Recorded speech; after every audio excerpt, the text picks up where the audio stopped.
আজকের ভিডিওতে আমি বাইনারি ট্রেডিং এর কয়েকটা গুরুত্বপূর্ণ টপিক নিয়ে আলোচনা করব। এই বিষয়গুলো কিন্তু কেউ আপনাকে বলবে না, আর শেষেরটা কিন্তু অনেক গুরুত্বপূর্ণ একটা টপিক, কেউ কিন্তু মিস করবেন না। চ্যানেলে যারা নতুন রয়েছেন তারা কিন্তু অবশ্যই ভিডিওতে লাইক করে চ্যানেলটা সাবস্ক্রাইব করে রাখবেন। ফার্স্ট যে বিষয়টা হচ্ছে, কারো কাছ থেকে অনুপ্রাণিত হয়ে কখনোই ট্রেডিং এ আসবেন না। যেমন টিকটক, ইউটিউব, ইনস্টাগ্রামে চটকদার ভিডিও দেখে তো অবশ্যই না, কারণ তারা বিভিন্ন ব্রোকারের অ্যাম্বাসিডর, যেটা হচ্ছে পার্টনার হিসেবে কাজ করে, তাই তাদের সুবিধা মতো আপনাদেরকে ব্যবহার করবে। আর বাংলাদেশের 99% মানুষ কিন্তু টিকটক, ইউটিউব থেকে ট্রেডিং যাত্রা শুরু করেছে। এটাই হচ্ছে সব থেকে বড় সমস্যা, কারণ আমরা মানুষের দেখা দেখি অনেক কাছে এগিয়ে আসি। এটা কিন্তু কখনোই করবেন না, কারণ আপনি জানেন আপনাকে দিয়ে কোনটা হবে আর কোনটা হবে না। 2 নাম্বার যে বিষয়টা হচ্ছে, নিচে যাচাই বাছাই না করে কখনো ট্রেডিং এ আসবেন না, কারণ সবকিছু সবাইকে দিয়ে হয় না। যেমন লেখাপড়া করে সবাই ডাক্তার, ইঞ্জিনিয়ার হতে পারে না, চান্স থাকে 2%। আর ট্রেডিং তো তার থেকেও ভয়াবহ জায়গা, যেহেতু খেলাটা টাকার,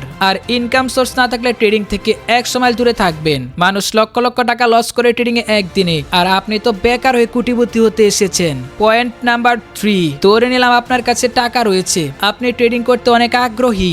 এখন আপনি কি করবেন? প্রথমে একটা ভালো মেন্টর খুঁজে বের করবেন, তার দিক নির্দেশনা অনুযায়ী কাজ করবেন, আর প্রথম দিকে ট্রেডিং কে পার্ট টাইম হিসেবে নেবেন। আগে দেখা ট্রাই করবেন এটা আপনার জন্য সুইট করে কিনা, তারপর এটার পিছনে ইনভেস্টমেন্ট করার চেষ্টা করবেন। 4 নাম্বার যে বিষয়টা হচ্ছে, ট্রেডিং করায় কিন্তু অবশ্যই এই বিষয়গুলো সম্পর্কে আপনাকে জানতে হবে। ট্রেডিং কিন্তু অনেক প্রকার রয়েছে, কোনটা আপনার ভালো লাগে কোনটা আপনার ভালো লাগে না সেটাও কিন্তু আপনাকে যাচাই বাছাই করতে হবে। এরপর আপনাকে মার্কেট সম্পর্কে জানতে হবে, কিভাবে কাজ করে, ট্রেডিং সাইকেল কি, চার্ট প্যাটার্ন কি, demand zone, supply zone, candlestick psychology, money management, plus কিন্তু আর অনেক বিষয় সম্পর্কে আপনাকে ভালোভাবে ধারণা নিতে হবে। আচ্ছা, উপরে সব বিষয়গুলো আপনার ধারণা হলো, এবার আপনার কাজ হচ্ছে কিছু কিছু করে ইনভেস্ট করে নিজের দুর্বলতা কাটাতে হবে। আর আপনি যে ট্রেডিং করেন সেটা কিন্তু কখনোই কাউকে বলা যাবে না, কারণ তারা কিন্তু আপনার সাইকোলজি নষ্ট করতে পারে। আর আপনি একটা কাজ করার আগে কখনোই এই কথাটা কাউকেই বলে বেড়াবেন না, এটাই হচ্ছে আমাদের সব থেকে বড় সমস্যা।